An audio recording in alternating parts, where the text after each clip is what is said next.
Buenas noches, doctora Sanz. Bienvenidos a todos a esta nueva sesión. Le dejo la palabra para comenzar con nuestra charla de hoy, enfermedades metabólicas. Adelante, por favor. Muchísimas gracias. Buenas noches. Primero que nada, agradecer a la Sociedad Paceña de Pediatría por esta brillante iniciativa de hacer un módulo de neurología pediátrica. Y en esta oportunidad, con el tema apasionante de enfermedades metabólicas, tengo el honor de presentar a nuestro expositor, que es un referente en Latinoamérica y pues una gran persona además. Es el doctor Juan Francisco Cabello. Él es médico de la Universidad de Valparaíso, es especialista en neurología pediátrica de la Universidad de Valparaíso, es jefe del programa de especialización en neuropediatría de la Universidad de Valparaíso, profesor instructor adjunto de la Universidad de Chile, director médico del Centro de Diagnóstico del Instituto de Nutrición y Tecnología de los Alimentos, INTA, Universidad de Chile, de la Unidad de Neurología Infantil y de la Adolescencia de Clínica Las Condes, es director de la Célula de Errores Innatos del Metabolismo del Hospital Digital del Ministerio de Salud de Chile, y es parte de la Comisión Asesora Técnica de Enfermedades Raras y Poco Frecuentes del Ministerio de Salud de Chile. Entonces, el doctor, con esa su amplia experiencia, nos va a dar pues una guía para el enfoque de las enfermedades metabólicas, y además es un gran persona, como les decía, y un gran amigo. Nos va a acompañar como panelista la doctora Verónica Herrera Alcalá, que es neuróloga pediatra de Oruro. Ella tiene una formación de pregrado en la Universidad Técnica de Oruro, en la Facultad de Ciencias de la Salud, en la carrera de Medicina, especialidad de pediatría en el Hospital General de Oruro, San Juan de Dios, y una subespecialidad en neurología pediátrica en el Hospital de México, Federico Gómez en la UNAM. Y actualmente trabaja en el Hospital General San Juan de Dios de Oruro y en la Caja de Salud de la Banca Privada. Doctora, buenas noches, bienvenida. Y también nos va a acompañar un queridísimo amigo, igual el doctor Gastón Smith Bacaflores. Él es de neurólogo pediatra de La Paz. Tiene una amplia formación, es licenciado en psicología en la Universidad Católica Boliviana, es especialista en pediatría y tiene una subespecialidad en neurología infantil. Es miembro de la Academia Iberoamericana de Neuropediatría, miembro de la Sociedad Paceña de Pediatría, desde la gestión 2000, neurólogo pediatra del Hospital Materno Infantil de La Paz, donde tiene una consulta especializada en neurología. Es el promotor de esta situación, y actualmente es neurólogo pediatra del Hospital Materno Infantil de la Caja Nacional. Con estas palabras, pues bienvenidos, y para no dar más tiempo a esto y poder entrar de lleno en el tema, le doy el pie al doctor Cabello para que inicie con la presentación.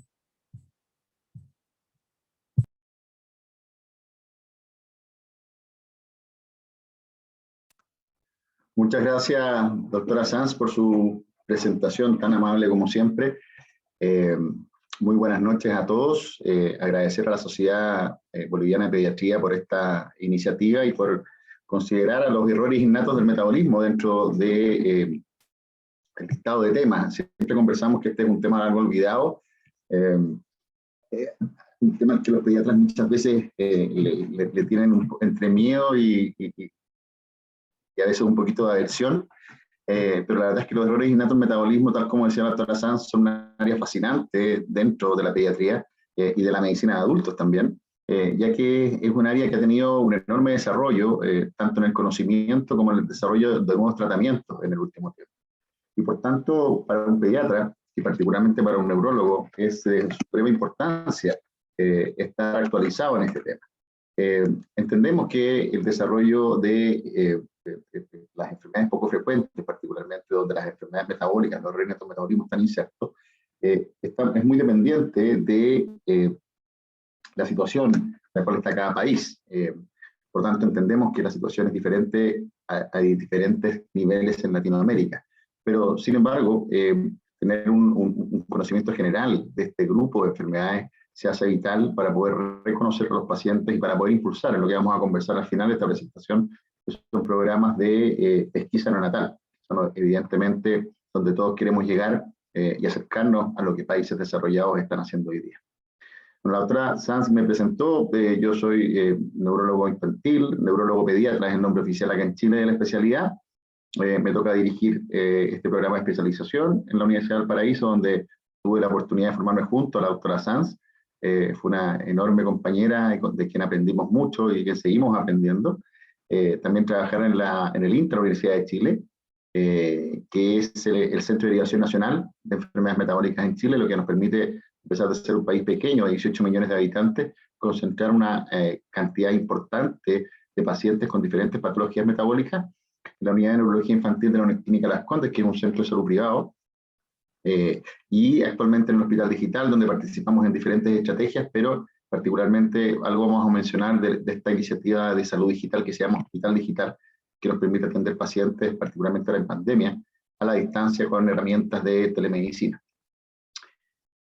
Para partir, una parte muy importante y que ha ido tomando mucha relevancia en cualquier área de la pediatría, pero particularmente en errores innatos, es la declaración de conflictos de interés. Yo personalmente formo parte de una ONG que se llama Médicos Sin Marca. Por tanto, para nosotros tiene suprema importancia declarar estos conflictos de interés y reconocerlos oportunamente y obviamente intentar evitarlos. Y es aquí entonces donde les cuento conflictos de interés financiero que no podría tener con la relación que tenemos estricta con el Ministerio de Salud, tampoco con la industria de pesquisa neonatal, ni evidentemente honorarios ni incentivos en relación a esta presentación.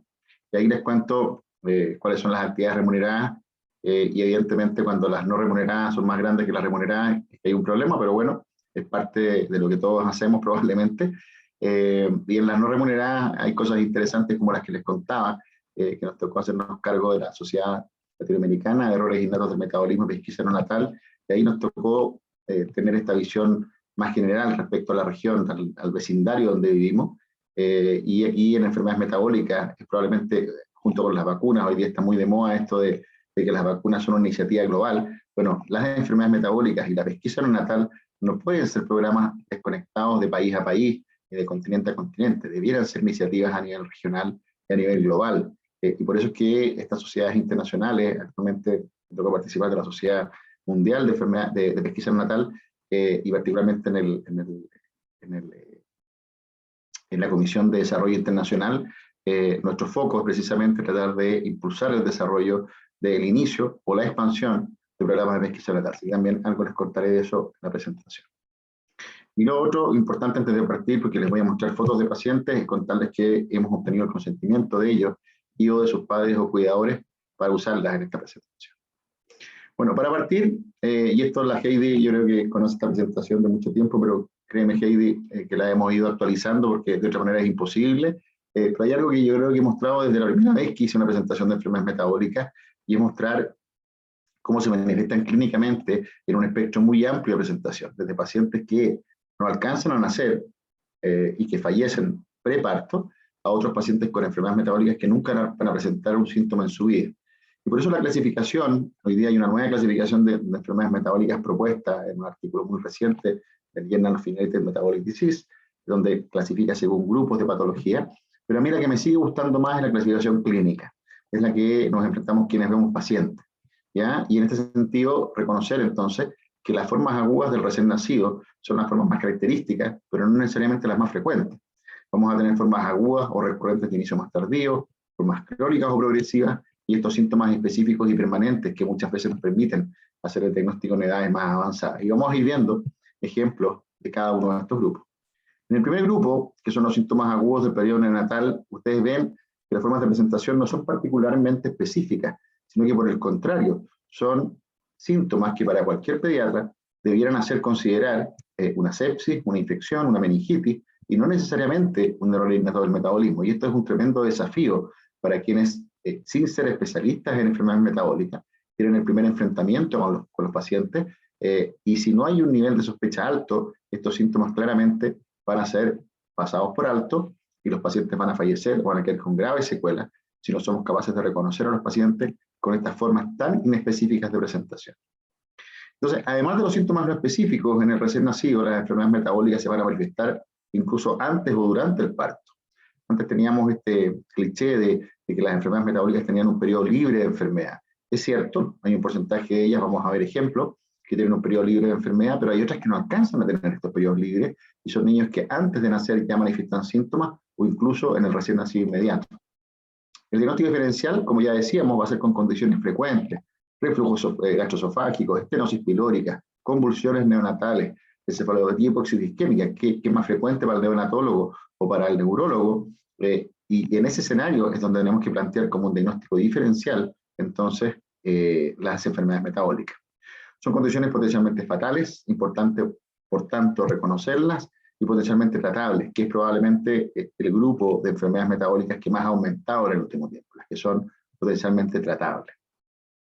Esto que la doctora Colombo, que Heidi tuvo la suerte de conocer, que fue mi mentora, mi profesora en enfermedades metabólicas, que vamos a hablar de ella un poquito más adelante, algo que ella decía por mucho tiempo y que hemos repetido porque lo aprendimos de ella, muy recientemente en un artículo que les recomiendo, a los que les gusta tener siempre un artículo de referencia, este probablemente es el artículo más reciente, que es un muy buen resumen de errores innatos del metabolismo, una visión general de la patofisiología, las manifestaciones clínicas, la evaluación y el manejo, que es de dos autores muy conocidos, el doctor Jean-Marie Saubré, un francés que lleva muchos años estudiando y escribiendo acerca de estas condiciones, y la doctora Ángeles García Cazorla, del Hospital San Juan de Dios de Barcelona. ¿Y qué es lo que ellos concluyen, qué es lo que ellos destacan dentro de este artículo de resumen? Algo que ya veíamos en las diapositivas anteriores. Nunca debemos olvidar, y esto está dirigido al médico general, al pediatra, nunca debemos olvidar una condición tratable. Por tanto, los errores innatos del metabolismo deben estar en nuestro diagnóstico diferencial. Y lo interesante es que en el contexto clínico apropiado, las enfermedades metabólicas no deben ser un diagnóstico de descarte. O sea, no puede ser que una vez que ya descarté la sepsis, la meningitis, el reflujo, ¿y no será un error innato del metabolismo? No, la idea es considerar en paralelo con otras condiciones de presentación más frecuentes a estas condiciones. Si no lo hacemos, las secuelas van a ser irreversibles, incluso la muerte es la que va a acompañar a nuestros pacientes. Yo les decía antes del parto, y aquí un par de ejemplos, hay algunos muy característicos, el antecedente de hidro fetal, particularmente en autoinmune, en enfermedades lisosomales o defectos de glicosilación de proteínas. La historia de una madre que nos cuenta cuando ve a su hijo convulsionar en el recién nacido inmediato y nos dice, oye, yo hablé con el obstetra, le conté que mi hijo tenía movimientos anormales, y el obstetra me dijo que en realidad esos eran movimientos normales del niño. Sin embargo, eso que estamos viendo ahora en el recién nacido, yo ya lo tenía intrauterinamente. Bueno, ese elemento de convulsiones de inicio prenatal es muy sugerente, por ejemplo, de un déficit de peridoxina. El síndrome de HELP, que es este cuadro obstétrico que se caracteriza por hemólisis, enzimas hepáticas elevadas, una trombocitopenia, es muy característico de una manifestación prenatal en la madre de un defecto de beta-oxidación de ácidos grasos que trae el niño. Es decir, cuando yo veo una mujer que tiene antecedentes de un síndrome de HELP, debo estar muy atento, porque en el recién nacido voy a tener que estar atento a hipoglicemia, a cuadros de muerte súbita, que son las presentaciones clínicas más habituales, e idealmente hacer un examen en el recién nacido inmediato para poder descartar la posibilidad de que ese recién nacido venga con un defecto de beta-oxidación de ácidos grasos. Después del parto o inmediatamente o durante el parto, las convulsiones de inicio precoz, ya mencionábamos el déficit de peridoxina, las acidosis lácticas congénitas, que son un grupo grande de enfermedades mitocondriales, hiperglicemia menocetósica, hipotonía severa en el recién nacido, para el neurólogo muy importante, ¿cierto? Cuando veamos un síndrome hipotónico central severo, habitualmente un neurólogo va a pensar en una atrofia espinal muscular, va a pensar en asfixia perinatal, pero debe pensar también en condiciones metabólicas como enfermedades peroxisomales, el síndrome Zellweger, la hiperglicemia menocetósica nuevamente, defectos de glicosilación. La citis, que lo conectamos, ¿cierto?, con el virus fetal no autoinmune, el que ya hablábamos en la diapositiva anterior, enfermedades lisosomales, mitocondriales, y la dismorfia, que era un tema que cuando yo estudié enfermedades metabólicas hace 20, 25 años atrás, se decía que las enfermedades metabólicas no tenían dismorfia. Hoy día sabemos que sí hay enfermedades metabólicas con dismorfia, y particularmente un recién nacido con dismorfia nos debe hacer pensar en un síndrome de Smith-Lemli-Opitz, en enfermedades peroxisomales, en una acidura glutárica tipo 2. Hay un grupo grande entonces de condiciones metabólicas que deben estar en el diferencial del recién nacido con dismorfia. Después del parto vamos a tener diferentes patrones de deterioro, y aquí tenemos que estar atentos a que van a haber entonces ciertos nichos de síntomas, ciertos grupos de pacientes en los que tenemos que pensar más que en otros en una enfermedad metabólica. Pacientes que tienen una forma de deterioro neurológico, ácido-base, hipoglicemia, el compromiso hepático, el compromiso cardíaco nos debe hacer pensar entonces en errores innatos del metabolismo. Vamos viendo detalles con ejemplos de casos clínicos. En el patrón de deterioro neurológico, permítame volver al artículo del doctor Saburé, que ya les mencionaba, de hecho se los puedo mandar de libre acceso. Y aquí entonces el doctor Saburé con la doctora García Cazorla nos recuerdan cuáles son los signos clínicos principales, los signos biológicos y los mejores diagnósticos que calzan con diferentes tipos de deterioros neurológicos. Convulsiones, por ejemplo, hipotonía, por ejemplo, y ustedes ven entonces que aquí hay diferentes guías que nos ayudan a orientarnos a un grupo grande de diferentes patologías. Pero más que mostrarle listas de cosas, y particularmente en inglés, prefiero mostrarle un par de casos clínicos que nos ha tocado ver, compartirlos, porque creo que esas son las viñetas que a uno se le quedan en la memoria, y de pronto logramos que después de esta presentación un paciente con enfermedad metabólica sea diagnosticado, quizás porque alguno de ustedes está viendo a un paciente parecido al que les vamos a mostrar. O sea, sería un resultado espectacular después de esta presentación. Bueno, les cuento la historia de Matías, un paciente hijo de padres consanguíneos, un tema muy importante, ¿cierto?, en cualquier condición de causa genética, con un embarazo y parto sin patología, y aquí lo que hablábamos, sano, desde el periodo recién nacido, un periodo libre de enfermedad, pero de pocas horas. El obstetra, de hecho, me comenta, que el niño me tocó verlo a las pocas horas de vida, que él había pasado visita, que había encontrado entonces en el puerperio un recién nacido sano, pero que les avisa que a las 6 horas de vida este niño se pone muy hipotónico, y que le cuesta entonces tragar. Un niño que estaba alimentándose bien, el pecho materno, de pronto deja de deglutir, deja de alimentarse, y se pone muy hipotónico. A las 12 horas, que esto es cuando me toca verlo a mí, yo lo encuentro hiporreactivo, con hipotonía axial y de extremidades, con reflejos presentes y simétricos, algo que para el neurólogo es muy importante, para diferenciar entonces un síndrome hipotónico central de uno periférico. Ya tenía, el pediatra ya había pensado muy bien en descartar hipoglicemia, en descartar hipocalcemia, en descartar una infección del sistema nervioso central. Todo eso estaba descartado cuando yo llegué a verlo. Y en este niño, entonces, que le soy muy honesto, no tuve la más mínima idea lo que tenía cuando lo vi, planteamos los diagnósticos de un síndrome hipotónico central y lo controlamos. Nuestra sorpresa fue que fueron apareciendo síntomas con el transcurso de los días. Al día 3 aparecen apneas, y no cualquier apnea, esto requirió de ventilación mecánica. Al día 7 se describen movimientos involuntarios, que al día 9 que francamente eran espasmos.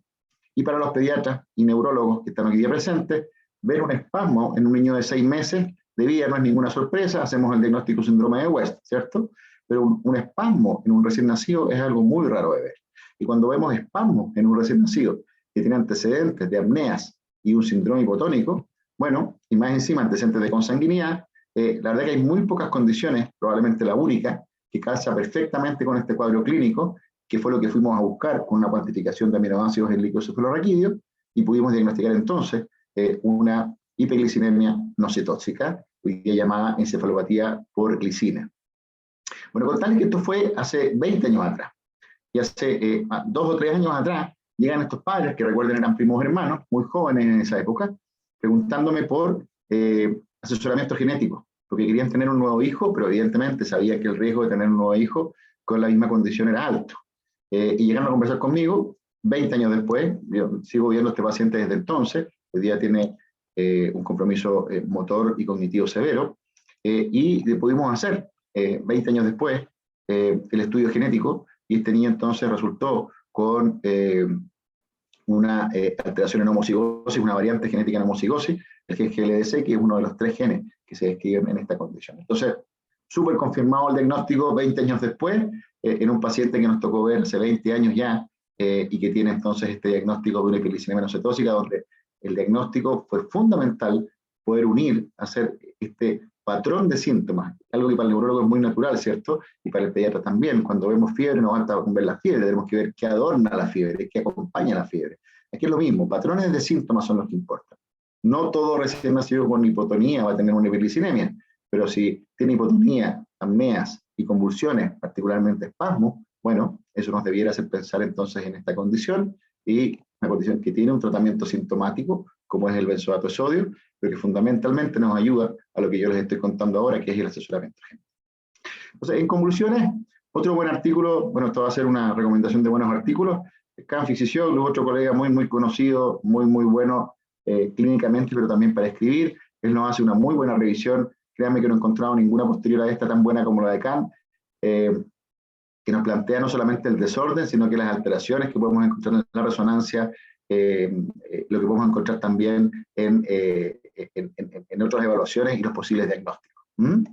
Y además nos plantea algo que siempre se discute: cuál es la dosis de piridoxina, ácido folínico, bueno, dieta cetogénica en transportador de glucosa. O sea, cuando pensamos en enfermedades metabólicas y pensamos en darle un tratamiento, este artículo es muy orientador para ver dosis de diferentes fármacos que podemos dar. Así que convulsiones, el patrón de deterioro neurológico, convulsiones, es tremendamente importante para pensar en enfermedades metabólicas que, como muestra esta diapositiva, pueden tener tratamiento específico. Vamos a un segundo caso, que creo que es tan ejemplificador como el primero.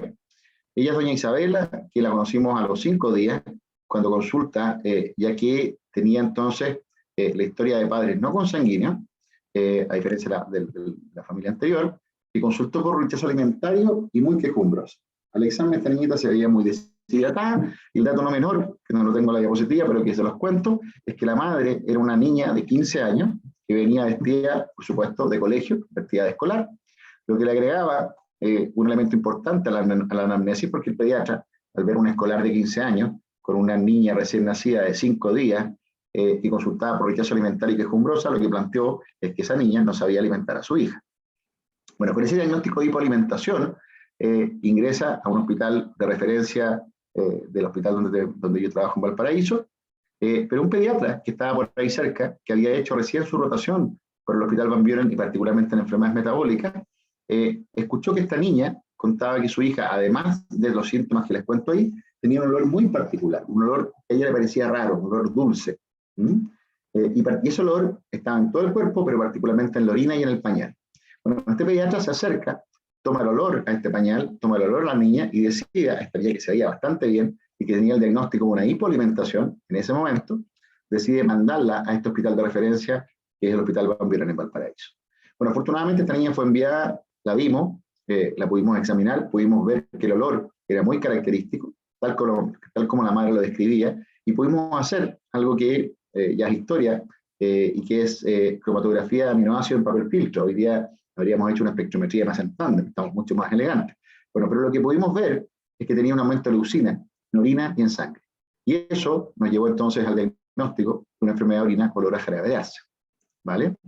Ahora, ustedes dirán, bueno, diagnóstico fácil. Y si hacemos el diagnóstico precoz, el pronóstico debe ser bueno. Bueno, aquí tienen a la Isabela alrededor del año de vida, un poco menos, ¿cierto? Ya sentada, con un desarrollo normal. Aquí la ven con 5 años de vida, hoy día ya la seguimos controlando, tiene alrededor de 13, 14 años, tiene un desempeño escolar normal y es una niña que se desarrolla normalmente. Ahora ustedes dicen, escucha, con eso muy fácil hacer el diagnóstico de enfermedades metabólicas. Bueno, contarles que por cada Isabela tenemos a 20 de estos niños. ¿Y por qué les digo 20 de estos niños? Porque este caballero nació en un hospital, no en Valparaíso, un hospital en el sur de Chile, donde nadie pensó en una enfermedad metabólica. La misma historia, 5 días de vida, previamente sano, rechazo alimentario, un olor muy especial que la mamá describía, pero que nadie tomó en cuenta. Se hospitalizó, estuvo 25 o 30 días en este hospital en el sur de Chile, lo vio el pediatra, el neurólogo, el reumatólogo, el inmunólogo, todos los ólogos que se les puedan ocurrir, y como ya les decía, el diagnóstico de descarte fue decir, oye, ¿y no será algo metabólico?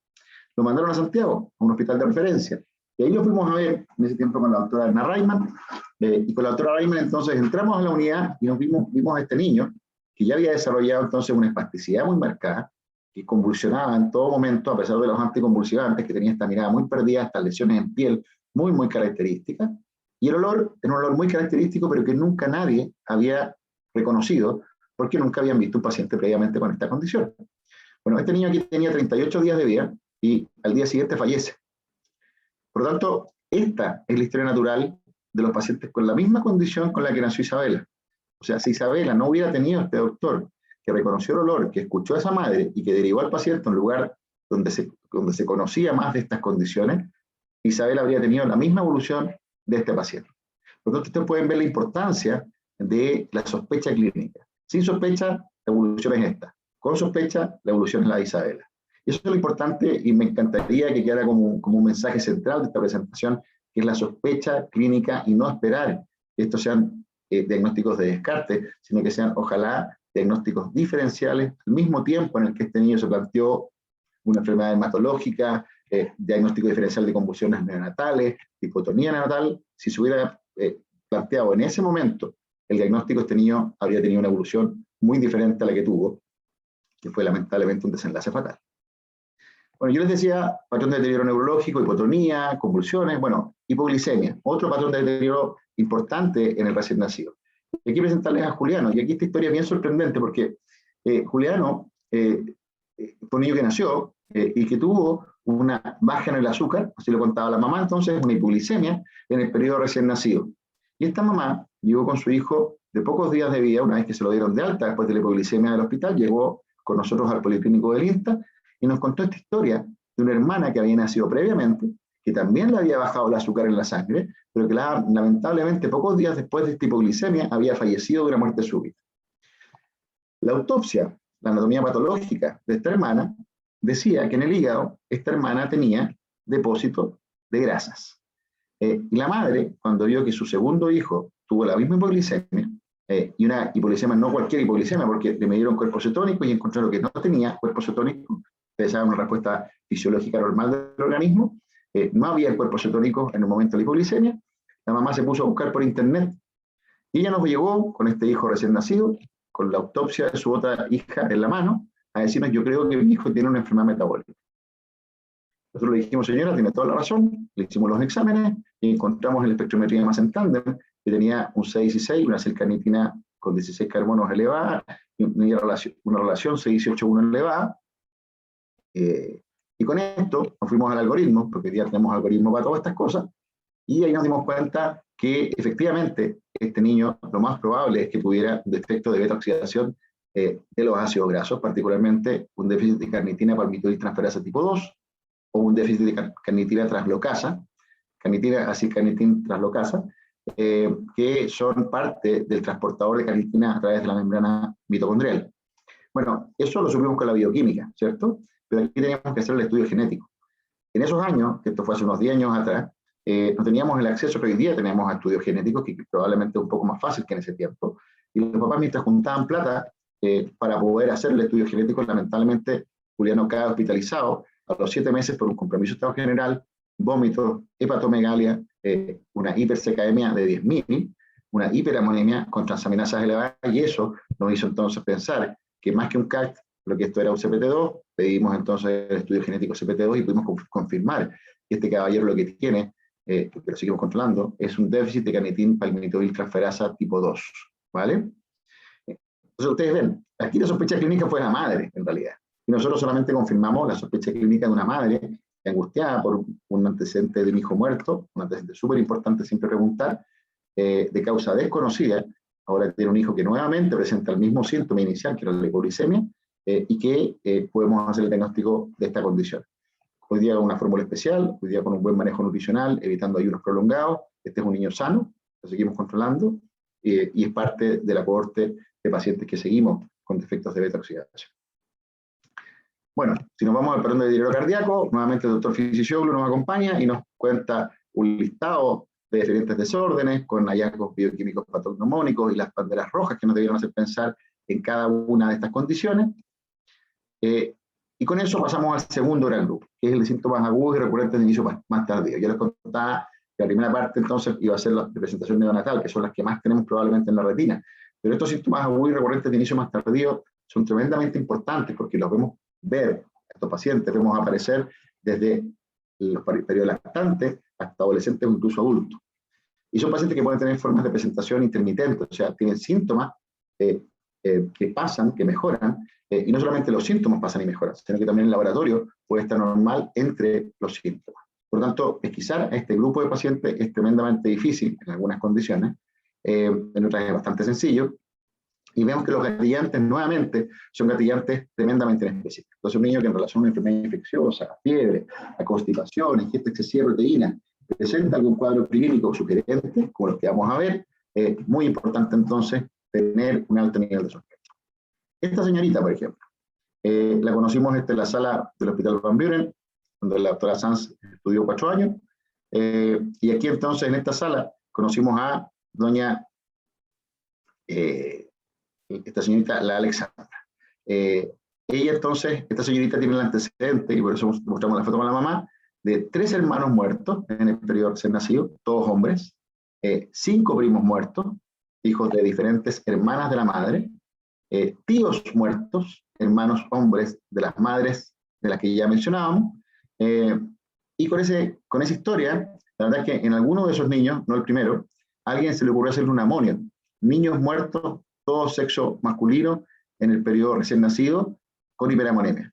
No tenemos otra alternativa, porque la única condición ligada al X que eleva el amonio de forma importante en el periodo recién nacido es el déficit de omitina transcarbamilasa, OTC, a los amigos, y el déficit de OTC, entonces sabemos que en mujeres puede presentar síntomas. En ese tiempo, la verdad es que las publicaciones no eran tan informativas como las que tenemos ahora. Sabemos que un 15% de las mujeres pueden presentar síntomas tan severos como los hombres, y esta señorita entonces lo que presentó fue en relación a ITU, un cuadro de hiperamonemia sobre 500, que la llevó al coma y a conectarse a la ventilación mecánica. Bueno, esta señorita, que era perfectamente sana hasta los 7 años, que es cuando debuta con el primer síntoma de hiperamonemia en relación a un cuadro infeccioso banal, como puede ser una infección urinaria, repitió 2 eventos y falleció, porque cambiar la dieta en una niña de 7 años no es tan sencillo como hacerlo en un recién nacido. Si esta niña no hubiera tenido el antecedente de estos hermanos, primos, tíos con OTC, hubiera sido muy difícil pensar que una niña a los 7 años iba a debutar con una enfermedad metabólica. Pero ustedes pueden ver que las enfermedades metabólicas entonces pueden debutar a edades tan importantes como los 7 años en una niña absolutamente sana previamente. Importante, por supuesto, el antecedente familiar. Importante, por supuesto, entonces, una muy buena anamnesis para poder aproximarnos a este tipo de pacientes. Este otro paciente, y perdón que pase rápido por los pacientes, pero quiero mostrarles caras, quiero mostrarles historias, porque creo que eso es lo que finalmente queda. Osvaldo es un paciente del sur de Chile, que también era perfectamente sano y que también a los 7 años, mientras iba al colegio, los profesores se dan cuenta que este niño empieza a rendir mal en el colegio. Parecía que lo escuchaba, parecía que lo entendía, era un niño que en el preescolar había ido muy bien, figura humana normal, aprendía colores, estaba aprendiendo a leer y escribir, y de pronto, a fines del primero básico, este niño detiene entonces este desarrollo. De hecho, pensaron que era un tema emocional, le suspenden el año, está 3-4 meses en la casa, y cuando vuelve a clases al año siguiente, ya francamente la profesora le dice a la mamá, este niño tiene que llevarlo al médico porque este niño tiene algún problema importante, incluso ahora vemos que camina raro. La neuróloga que le tocó ver a este paciente lo examinó, encontró un síndrome piramidal, le pidió una imagen pensando en un tumor, esa era la sospecha inicial, pero no encontró un tumor, lo que encontró fue una leucodistrofia de un predominio posterior, muy característico, simétrico posterior, que es tremendamente sugerente de algo que conocemos como una adrenoleucodistrofia ligada al X, que es esta condición de la cual hay una película muy conocida y que tiene tratamiento siempre y cuando lleguemos antes de esta fase, que es una fase muy avanzada de la enfermedad. Rara vez los neurólogos llegamos al diagnóstico en estadios precoces y por lo tanto lo que nos importa es ir a buscar hermanos hombres, que está una cuestión también ligada al X. Entonces, hermanos hombres asintomáticos son los que vamos a buscar hoy día. Estamos precisamente con una familia en la que hicimos el diagnóstico tardíamente en un hermano, pero tenemos un hermano de 3 años, estamos viendo la posibilidad de trasplantarlo a los 3 años, porque trasplante de médula ósea, que es el tratamiento en estadios precoces, para poder prevenir que ocurra esta leucodistrofia. Desde el momento en que hacemos el diagnóstico, desde el momento en que parten los síntomas, la evolución natural de esta enfermedad es que a los 2 años estos niños caen en un estado vegetativo persistente, el cual puede estar meses o años, pero finalmente fallece, que es lo que pasó con Osvaldo. Este niño que era perfectamente normal 3-4 meses antes de esta fotografía, en 2 años estuvo en un estado vegetativo persistente y finalmente falleció poco tiempo después. Así que ustedes pueden ver que las enfermedades metabólicas entonces pueden tener presentaciones tardías y no todas se presentan en el periodo recién nacido. El tercer grupo, que son los síntomas crónicos y progresivos, nuevamente muy inespecíficos los síntomas en cualquier área que ustedes quieran encontrar, y más que mostrarles entonces listados de enfermedades, mostrarles un par de casos. Esta condición, lamentablemente en Bolivia se sigue viendo, afortunadamente en Chile ya no la vemos, y algunos de ustedes ya podrán adivinar de qué se trata. Esta es una niña entonces que nació completamente sana y que evolucionó con un retraso del desarrollo psicomotor, que evolucionó hacia una discapacidad intelectual severa, una epilepsia. Esta niña tuvo un síndrome de West, que es muy característica, la causa metabólica característica del síndrome de West es esta condición, y visualmente lo que más llama la atención es que la piel y el pelo de esta niña es mucho más clara que la de su madre, la de toda su familia. Es una niña que a los 5 o 6 años, que en la foto, la edad de la foto, todavía usa pañales, que tiene una completa desconexión con el entorno, y esta niña lo que tiene entonces es una fenilcetonuria, ¿ya? Una condición entonces que desde el año 92 en Chile podemos diagnosticar en todos los recién nacidos, y ya dejamos de ver estos niños. En Chile nuestros estudiantes ya no conocen a estos pacientes, ¿ah? Pero países como Bolivia, países como Paraguay partió hace poquito, países como Ecuador, que partió pero tampoco ha logrado consolidar un programa de pesquisa neonatal, aún siguen viendo pacientes que nacen y que llegan con un síndrome de West, con epilepsia, con estas características que vamos a conversar y que son muy importantes para el neurólogo reconocer que esta es una condición que tiene tratamiento.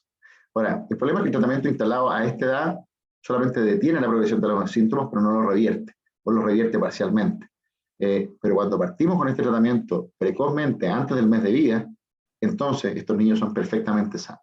Y les voy a mostrar un ejemplo de eso. Ups. Bueno, ¿qué tan tardías pueden ser las enfermedades metabólicas? Bueno, imagínense que esta paciente la conocimos a los 38 años. No había partido con síntomas a los 38 años, traía síntomas de mucho antes.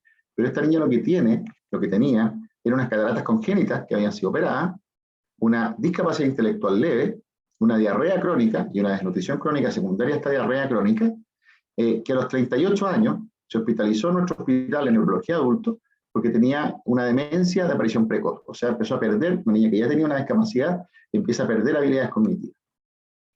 A mí me tocó conocer a esta niña cuando yo estaba en la residencia, de hecho, de neurología, de hecho, cuando era compañera de la Heidi, yo no sé si la Heidi se acuerda, de la Mónica.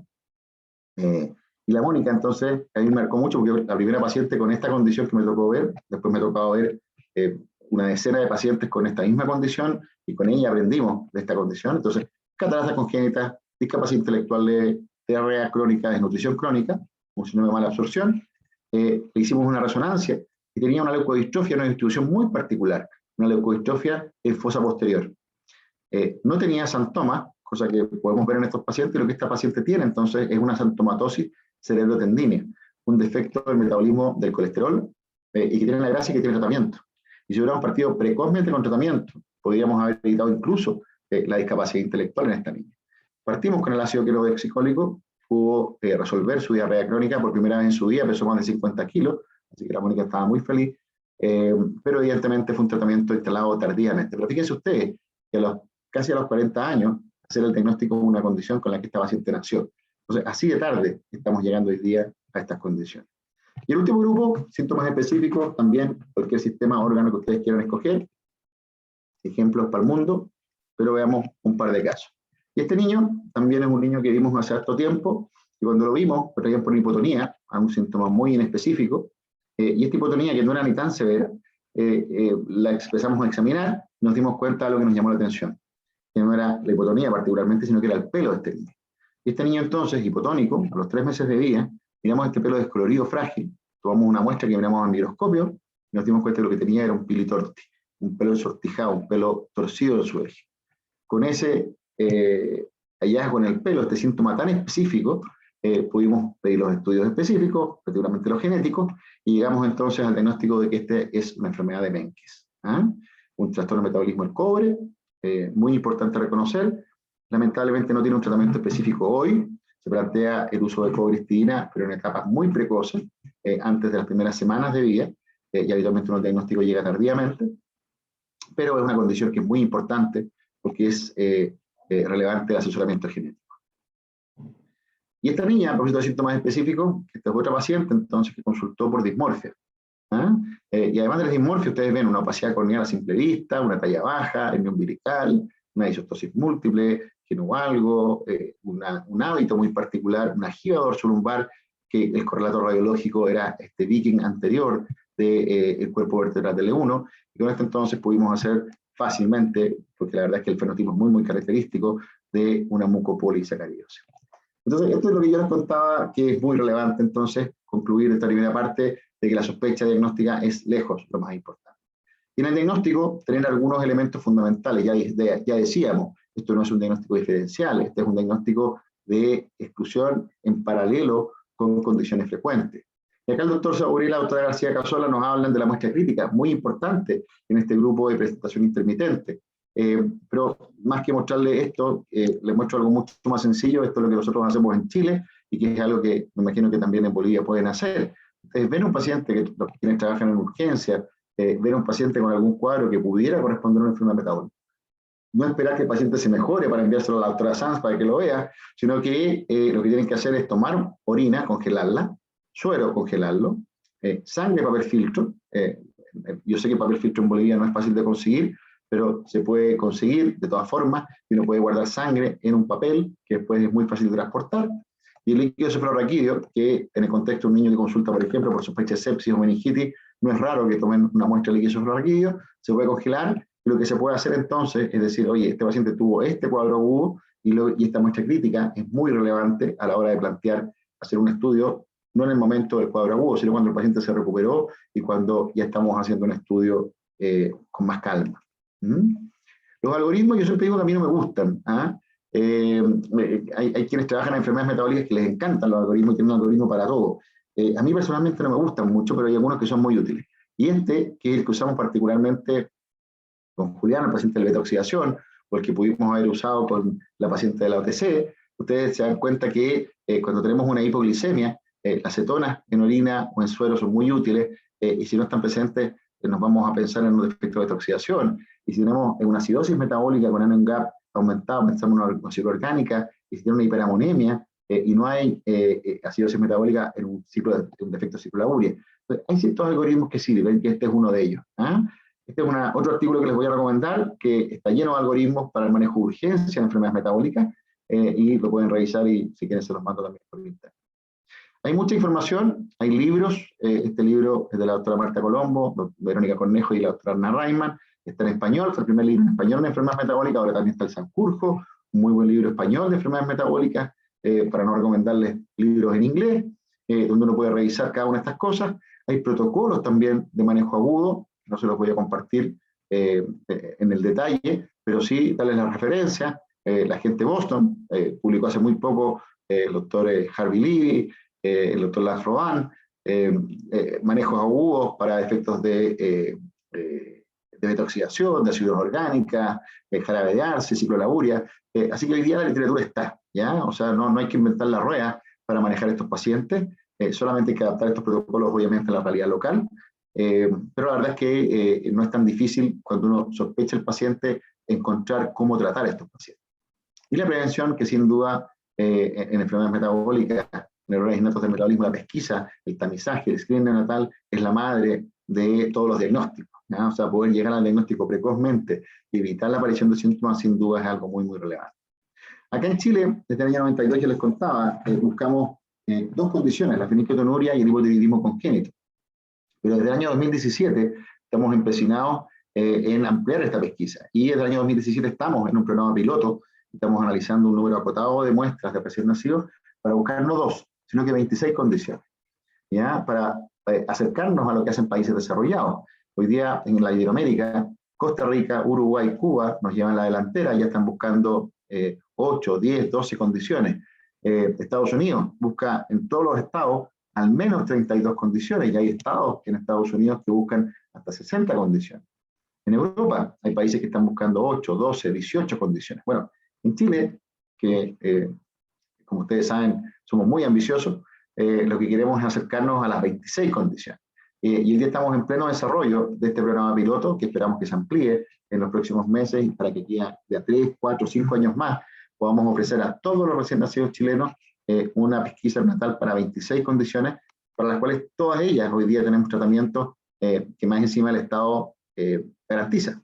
Fórmulas especiales para jarabe de arce, fórmulas especiales para ácidos orgánicas o beta-oxidación. Afortunadamente hoy día nuestros pacientes con diagnóstico clínico tienen acceso, y si pudieran ser diagnosticados precozmente sería una tremenda noticia. ¿Cómo lo hacemos en Chile? Y esto solamente a grosso modo para mostrarles cuál es nuestro modelo de atención. Concentramos las muestras de pesquisa neonatal en 2 laboratorios, en Santiago y en Concepción. Y lo que hacemos es que el INTA, que es donde yo trabajo, nos preocupamos de confirmar el diagnóstico y hacer el seguimiento. Y esto es súper relevante, y lo muestro con muy buena intención, porque evidentemente uno no puede hacer copy-paste de lo que se hace en Chile y replicarlo en Bolivia. o lo que hacen en Uruguay o en Costa Rica. Pero sí uno puede aprender de los modelos y las cosas buenas y malas de cada modelo. Y nosotros hemos optado en Chile por la centralización, que es muy, muy mal vista para muchas cosas, pero que la enfermedad poco frecuente es muy importante. O sea, tener un laboratorio diagnóstico en Cochabamba, otro en Oruro y otro en La Paz no tiene mucho sentido. Lo lógico sería entonces centralizar las capacidades diagnósticas y las capacidades de tratamiento para poder entonces desarrollar ambiciosamente un programa de pesquisa natal y probablemente un programa de diagnóstico y seguimiento de enfermedades metabólicas, y esto es algo que es muy, muy relevante. Yo les contaba, el Comité de Desarrollo Internacional de la Sociedad Internacional de Pesquisa Neonatal, estamos empeñados en apoyar el desarrollo de pesquisa neonatal. Nos encantaría que desde Bolivia hubiera una comunidad organizada, probablemente la Sociedad de Pediatría, y pudiéramos trabajar juntos. Hoy día, imagínense, estamos asesorando al país de Georgia, ahí al oriente de Europa, al occidente de Asia, un país pequeño, y ellos están organizando su programa de pesquisa neonatal. Y nosotros, imagínense, desde Latinoamérica, apoyando a Georgia a hacer pesquisa neonatal, pucha, sería interesantísimo, sería un tremendo desafío poder trabajar con la Sociedad de Pediatría boliviana y poder desarrollar de una vez por todas e implementar un programa de pesquisa neonatal, que no tiene más que ser de 26 condiciones, pero al menos partir con fenilketonurgia y hipotiroidismo, quizás hemoglobinopatías, bueno, tantas cosas que se pueden discutir y tantos planes que podemos hacer y en los que podemos trabajar juntos. Así que solo para concluir y para dejar tiempo a la conversación, que es la parte que a mí por lo menos más me gusta, solo concluir que esto es un grupo de patologías que puede manifestarse a lo largo de toda la vida con diferentes patrones de deterioro. Aquí es importante entonces reconocer patrones de deterioro, condiciones tratables, que es muy importante aumentar la frecuencia en base a una mayor sospecha clínica e idealmente de una pesquisa neonatal. Así que quedo atento a cualquier pregunta, comentario, críticas, por supuesto. Sé que me van a decir que hablé muy rápido, pero esa crítica, estamos jodidos porque puedo hablar más lento, pero al menos lo que podemos hacer es conversar y ponernos de acuerdo a ver cómo podemos seguir trabajando.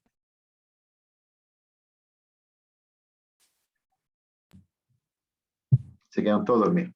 No, ahí está la frase. No, para nada, Francisco. Muchísimas gracias por tu brillante presentación, como siempre. Agradecerte mucho por el aporte, realmente muy, muy importante. Como siempre. Y No. muy, muy ilustrativos tus casos, que son reales. Yo recuerdo muchos de ellos, que sí los vimos durante nuestra formación y te enseñan muchísimo, pues sí. Y yo creo que es la mejor manera de poder aprender. Bueno, mientras esperamos las preguntas, ahí está Gastón. Doctor Smith, qué gusto saludarlo. ¿Estás muteado, Gastón? Ahí sí. Está irreconocible desde la última vez que lo vi. Estoy más mucho joven, más serio. tú. Ya parece un metabólogo completamente graduado ya. No, cuando pues lo vi ya parecía es. un pequeño neuropediatra. Un abrazo, excelente la charla. Creo que recordar muchas cosas prácticas, incidir, por ejemplo, en esto de la necesidad de una buena anamnesis, conocer si han habido algunos fallecimientos de parientes, ¿no? Siempre es una cosa que hay que preguntar. Yo siempre pregunto y le digo, ¿ha habido alguien que ha tenido algún problema? Por ejemplo, cuando investigamos algo muscular, ¿ha habido alguien que ha dejado de caminar en su familia, particularmente en la familia de la rama materna? Yo en la historia clínica neurológica y bueno, también pediátrica, siempre recomiendo hacer un pequeño genograma. Es sumamente útil tener un pequeño genograma. No es tan sofisticado como el que hacen los genetistas. Ustedes entenderán que los genetistas van a no sé cuántas generaciones, pero nos da una idea de lo que puede estar pasando. Y si ha habido alguien que ha fallecido, algún pariente cercano hermano de los padres, de la madre. Y la otra cosa que es muy importante también desde el punto de vista del pediátrico, de la anamnesis, es la posibilidad de la consanguinidad. Incluso la gente tiene vergüenza para decir que tiene cierto parentesco con la persona. Es muy importante, creo, considerar y preguntar sobre la consanguinidad. Es algo que es a veces velado. A veces, bueno, cuando una persona tiene los dos apellidos es muy fácil y es una obligación, además del pediatra o del médico, preguntar sobre esto. bueno, hablar de un plan piloto de 26 condiciones me parece todavía un poco muy ambicioso para mi país, pero bueno, decir que hemos avanzado un poquito, tenemos ya un screening, una pesquisa de hipotiroidismo, lamentablemente no es todavía a nivel nacional, pero ya tenemos nosotros, por ejemplo, en el hospital donde trabajamos, todos nuestros recién nacidos hacen por lo menos descarte de hipotiroidismo desde hace algunos años y hemos encontrado algunos casos. En algunas partes privadas, en algunas clínicas privadas también se hace seguimiento de fenilcetonuria o descarte de fenilcetonuria, pero es una cosa sumamente incipiente y creo que lo que tenemos que rescatar es un enfoque global. Mientras nosotros hagamos solamente en algunas partes, no vamos a tener el impacto que se tiene que tener, que es diferente de tener un programa nacional, o sea, un programa que obligue por ley a que los niños tengan el tamizaje de, por lo menos, fenilcetonuria y hipotiroidismo, ¿no? Esto está todavía muy, muy incipiente en mi país y en general el otro problema con el que también contamos es la falta de ayuda en cuanto al laboratorio, ¿no? Nosotros podemos sospechar una enfermedad metabólica, pero nos quedamos en la sospecha, no llegamos a un diagnóstico. Y bueno, pues imagínate, si ustedes recién están haciendo algunos diagnósticos moleculares recién, nosotros ni siquiera tenemos el diagnóstico bioquímico previo. Entonces, es una situación un poquito frustrante, yo creo, para algunas personas que nos interesa esto de hacer un diagnóstico temprano para tratar de intervenir y posibilitar, como ha mostrado Francisco, cómo el destino puede ser diferente en la misma enfermedad si se hace un diagnóstico, una sospecha temprana y una intervención en cuanto al tratamiento temprano, y la vida de la persona, de ese niño o de la niña en este caso que presentó Francisco, es absolutamente normal. Entonces me ha encantado la forma de presentar. Creo que lo que más nos van a quedar evidentemente son los casos clínicos, los detalles de los casos clínicos. Sabemos que enfrentar las enfermedades metabólicas es una especialidad. Es una especialidad enorme. Hay personas que solamente se enfrascan, investigan en beta-oxidación, en hemoglobinopatías, todo lo que es las leucodistrofias, son todo un mundo. Las ataxias genéticas, ahora cuando uno revisa, cada vez hay más y más y más desde el punto de vista de la genética, pero es una cosa que no nos tiene yo creo que asustar. En todo caso, creo que hay que resaltar lo que el pediatra puede hacer y cuándo tiene que sospechar, cuándo tiene que tener esas banderas rojas para decir algo está pasando aquí que no es lo normal, no es la sepsis neonatal que ha matado al niño, es tal vez otra cosa. El caso clínico, por ejemplo, con el olor, ese olor dulzón del jarabe de arce ha sido muy, muy bien presentado y espectacular. No hay otro tipo de olores que también tenemos que estar pendientes, ¿no? No sé si la doctora Herrera quisiera acotar algo al respecto. Muchas gracias, doctor. Primeramente, pues, muy, muy orgullosa de estar alrededor de todos ustedes, que son unos maestros, la doctora Sanz y el doctor Gastón. Creo que los estoy conociendo por primera vez y, bueno, ya estoy manejando algunos de sus pacientitos ya aquí en Oruro, porque ya no han podido viajar a La Paz ni a Cochabamba. Los estoy cuidando bien. Y también un orgullo conocerlo, doctor Juan Francisco. Pues primero felicitarlo porque la presentación que ha hecho tiene como lo que tendríamos que saber y lo que deberíamos estar manejando. Realmente tenemos muchas falencias. Aquí también estamos luchando por lo menos hacer el diagnóstico de hipotiroidismo congénito. Lamentablemente, de manera particular, sí, los pediatras lo están haciendo, se hace, y en algunas cajas, ¿no? De corto plazo. Lamentablemente, en el general, en algunos momentos tenemos, otros momentos no tenemos el laboratorio. Sería ideal, tal vez, por lo menos unas 5 enfermedades lograr hacer en Bolivia, pero pues es todavía un camino que tenemos por adelante. Sí deberíamos sospechar. Si no sospechamos en realidad una enfermedad, no la diagnosticamos. Entonces, sí tenemos muchos casos que, pues sí, podemos sospechar de alguna enfermedad metabólica. Lamentablemente yo, por ejemplo, aquí en mi medio ni siquiera cuento con amonio. Entonces, estamos muchas veces muy atados de manos para hacer diagnóstico. Y lamentablemente se tiene que hacer lo que no se debe hacer, que es que hacer el diagnóstico por descarte, que es lo que al final nos queda. Tal vez dentro de la neurología creo que al final siempre vemos estos pacientitos porque siempre nos llaman, es como que no sabemos qué tiene, llamaremos al neurólogo.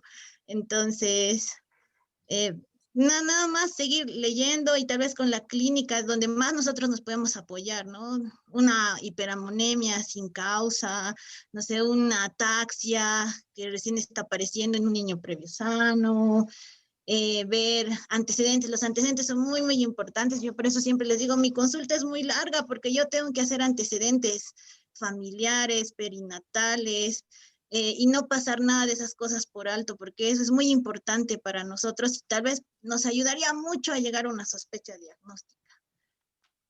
La consanguinidad, como ya le había dicho también el doctor Smith, es muy importante para sospechar de otro tipo de enfermedades. Realmente no, nada más, no puedo acotar nada más a lo que ya el doctor había dicho, solamente que tal vez buscar más bien apoyo de otros países para poder mandar muestras, para que nosotros podamos hacer los diagnósticos, ¿no? Tuve una aciduria que mandamos los laboratorios hasta Argentina, pero eso es gracias a que los papás también tienen un poco de condiciones. Y eso también es un poquito difícil, por lo menos aquí en mi ciudad. No contamos con muchos recursos económicos que nos ayuden para el diagnóstico. Pero pues ayudarnos con la clínica y con los pocos laboratorios que tenemos. Y gracias. Bueno, gracias, doctores. Sí, bueno, yo creo que comentar de eso, a ver, nosotros alguna vez, y no sé si te acuerdas que hicimos este trabajo con la doctora Colombo hace unos 25 años atrás, en que mostrábamos que retrospectivamente los pacientes que nosotros teníamos con diagnóstico, la gran mayoría, sobre el 90%, podíamos hacer el diagnóstico o sospecharlo al menos con bastante certeza solamente con la clínica. Por tanto, creo que ustedes todos tenemos el capital más importante, que es poder hacer una buena anamnesis, un buen examen físico y fundamentalmente sospechar. Como muy bien les decía, doctora, nadie diagnostica lo que no sabe. Y lo primero es saber. La primera obligación del médico se supone que es saber. Y probablemente lo que menos hacemos, porque sabemos muy poco. Pero bueno, pero si estudiamos estas cosas y las tenemos presentes, eso es lo primero y eso es lo que nos va a permitir hacer cerca del 90% de los diagnósticos. Si le agregamos un buen laboratorio y si le agregamos a hoy día un buen diagnóstico molecular, vamos a acercarnos al 100%, pero los porcentajes no son que me voy de un 20 a un 100, o sea, me voy de un 90 a 95, pero creo que lo más relevante es eso, o sea, primero aumentar el nivel de sospecha. Ya el doctor Smith me echó al agua, ya dijo que estoy viejo, pero bueno, para que ya llevamos un tiempo y podemos contar historias así como viejitos. Hace 20, 25 años lo que teníamos aquí en Chile no es nada que ver con lo que tenemos hoy día. Estoy seguro que en Bolivia también han habido progreso. Y si hace 10 años hacer un secuenciamiento de un gen nos costaba $1.500, hoy día tenemos paneles por $250. O sea, ha avanzado muchísimo la posibilidad de poder hacer diagnóstico molecular. Y eso es algo que nos ha facilitado mucho la vida, es cierto. Cuando yo estudié neurología no teníamos un espectrómetro masa en el INTA, ahora tenemos 2 espectrómetros de masa. Desde el 2001 llegó el primer espectrómetro cuando estábamos en la residencia con la Heidi, y fue la tremenda noticia. Hoy día tenemos 2 espectrómetros y podemos procesar en el INTA todas las muestras del país si quisiéramos. Entonces, creo que hemos tenido avances importantes y sin duda eso nos facilita la vida. Pero lo más importante y por donde hay que partir, o sea, yo no podría esperar que Bolivia se compre 5 espectrómetros, instale un laboratorio de biología molecular para hacer enfermedades metabólicas. No, para hacer enfermedades metabólicas lo primero es el interés, como el que tuvo la doctora Colombo en Chile hace 50 años atrás, como el que tuvo la doctora Reimann, el interés y el empuje. Y yo creo que ahí esa aposta alguien la tiene que tomar, y ese es un problema con las enfermedades metabólicas, que en algunos lugares las ven los endocrinólogos, en otros los pediatras, en otros los neurólogos. Yo creo que aprovechando que estamos en la sociedad de pediatría, me parece que la aposta en Bolivia la debe tomar los pediatras. Así que este es un llamado directo a los que están hoy día escuchando. Creo que esta empresa de llevar adelante un programa de pesquisa natal en Bolivia debe ser tomada por un grupo organizado de médicos interesados y de un equipo de salud interesado. Aquí entran las matronas, entran la atención primaria, entra el Ministerio de Salud, no solamente en el Departamento de Salud de Infancia. Aquí hay que ver todo el tema de la organización de la red, hay un montón de cosas hay un montón de actores que deben confluir para poder hacer algo importante. Yo creo que, como ya les contaba, yo creo que hoy día con este tema de la pandemia, que está todo tan globalizado y todo es salud global, creo que es un buen momento para plantear este tipo de iniciativas. Así que yo me quedo muy contento de poder compartir con ustedes, pero me voy a estar mucho más contento el día que me cuenten que van a partir con una pesquisa natal, y nosotros vamos a estar más que felices de poder colaborar en lo que ustedes necesitan. Gracias. Bueno, yo me quedo con una frase que decía siempre la doctora Colombo, y pensar metabólico. Entonces, siempre que cualquier cosa puede ser metabólico. Y esa es la manera en que clínicamente podemos llegar al diagnóstico. Y creo que una cosa también muy importante es el trabajo en equipo. Ya, tratar de enfrentar solo esto es bien difícil. Te puedo contar, les cuento una experiencia muy pequeña que tengo en mi hospital, que, bueno, al principio estaba sola, pero ahora tengo un equipo de pediatras especialistas, tengo un gastroenterólogo, un endocrinólogo, hay inmunólogos. Entonces, ya con ellos hemos podido sospechar y encontrar un grupo de pacientes con enfermedades metabólicas y diagnosticadas clínicamente. Y obviamente el diagnóstico molecular no lo tenemos, no podemos hacerlo, pero clínicamente era un error y hemos logrado darle el tratamiento inmediato, efectivo, y evitar que el niño fallezca. Entonces, creo que va por eso, pensar metabólico. Tengo aquí algunas preguntas del auditorio, y en una de ellas me piden que te pregunte qué opinión tiene sobre los paneles moleculares para enfermedades metabólicas versus las pruebas metabólicas convencionales. Esto nos lo pregunta la doctora Beatriz Luna. Doctora Luna, qué gusto saludarla. Doctora Luna, sí, la verdad es que, sí, la verdad es que con la baja significativa, les contaba, me adelanté a la respuesta. Cuando hace 3, 4, 5 años un estudio genético, secuenciar un gen nos costaba $1.200, $1.500 por cada gen. Evidentemente, hacer una espectrometría de masa, que acá en Chile tiene un costo de alrededor de $100, era mucho mejor y estaba muy distante una cosa de otra. Hoy día que tenemos paneles, yo no sé si en Bolivia entró Invitae, que es un laboratorio gringo, sí. ¿Cierto? Bueno, Invitae nos ofrece en Chile, imagino que en Bolivia también, paneles por $250. Son tremendamente útiles en pesquisa neonatal. De hecho, nosotros estamos usando bastante esos paneles, por ejemplo, cuando tenemos, yo les contaba, hay un programa piloto, y además hay algunas clínicas privadas que están haciendo pesquisa neonatal en todos los recién nacidos. Entonces tenemos un C10, C18 alto, y eso sabemos que tenemos que descartar 6, 7 condiciones. Tenemos un C3 alto, propiónica metilmalónica, y vamos entonces a un panel de C3 alto. Ahí tenemos en metabólica particularmente costo-beneficio entre hacerle un montón de exámenes e irnos al panel. Sin duda hay ciertas situaciones clínicas como esa, pesquisa neonatal, donde el estudio genético es mucho más costo-beneficio que las pruebas metabólicas tradicionales, respondiendo a la pregunta. Pero hay ciertas otras condiciones en que no lo es tanto, ciertos escenarios clínicos donde lo bioquímico nos va a orientar muchísimo. Y ahí un ejemplo clásico es la mucopolisacaridosis. ¿Ya? En la mucopolisacaridosis, hacer una buena cromatografía de mucopolisacáridos en papel filtro nos permite saber qué estudio enzimático hacer. Ahora, claro, también en mucopolisacaridosis hoy día hay un panel que nos permite hacer todos los genes de la mucopolisacaridosis en una sola muestra de sangre por $250. Entonces, esto está cambiando dinámicamente. Entonces, para la doctora Luna, yo creo que sí, hay ciertas situaciones en las que los paneles genéticos han superado con creces el costo-beneficio de las pruebas bioquímicas tradicionales, pero siguen habiendo situaciones clínicas en las que el estudio bioquímico tradicional es muy importante como una primera etapa para orientar el estudio genético futuro. Y ahí también va a depender mucho de las capacidades que ustedes tengan en cada lugar donde trabajan. Entre mandar una espectrometría de masa a Chile, que les puede salir $100 más el costo de envío, y mandar por $250 a Estados Unidos, de repente es más fácil mandar para allá. Cada caso obviamente va a haber que verlo en detalle, pero sin duda la genética ha entrado muy fuerte, y eso también es exigencia para nosotros, ¿no? Nuestra formación de genética con la Heidi no fue muy buena. Hoy día claramente nuestros becados están formándose en genética de manera mucho más sólida, y esa es una obligación también para los pediatras que están hoy día aquí presentes, para los neurólogos, que cada vez hay que aprender más de genética.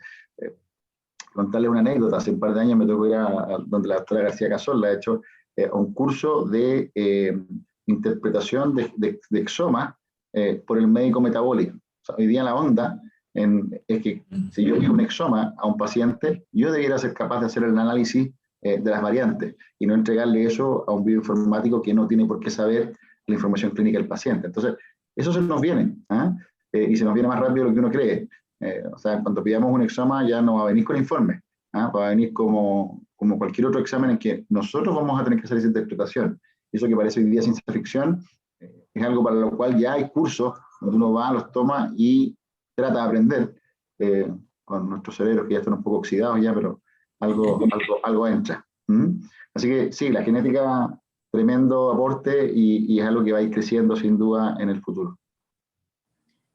Gracias. Sí, sin duda alguna, la genética es lo que ahora está llevándose. Y a través de estos estudios de paneles, se tiene acceso aquí en Bolivia, pero aún el costo para nuestra población sigue siendo alto.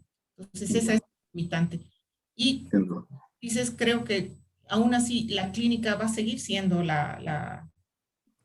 indudablemente, el punto de partida. Y como les digo, yo animaría a todos a que tomen como desafío pensar siempre metabólico. Como le digo, en mi hospital es un grupo de pediatras que hemos logrado pensar metabólico, entonces hemos logrado diagnosticar. No tenemos pruebas moleculares porque el paciente no le alcanza el dinero, no tiene. Tenemos nuestro banquito de muestras ahí, que me voy a ir a Chile y te las voy a llevar, pero hemos logrado salvar la vida del paciente en la situación crítica. Entonces, creo que eso es un desafío para todos, el no olvidarse de que esto existe, y esto no es porque nosotros somos bolivianos y no nos va a tocar. Nos toca con más frecuencia porque tenemos poblaciones que son cerradas y tienen mucha endogamia. Ya, y eso en mi ciudad, en el Valle Alto, ocurre muy frecuentemente. Son poblaciones cerradas, aunque no tengan ni el mismo apellido, pero son parientes. Entonces, ocurren. Y bueno, aquí te doy otra pregunta, que es, ¿cuál es el porcentaje de enfermedades metabólicas en los neonatos? Esa es otra pregunta que nos hacen, que es... Súper interesante. Mira, de hecho se dice que hay varios datos en el mundo de las enfermedades raras, ¿cierto? Se comparten siempre muchos datos, que hay más de 6.000 enfermedades raras, que hasta un 10% está afectado por una condición poco frecuente.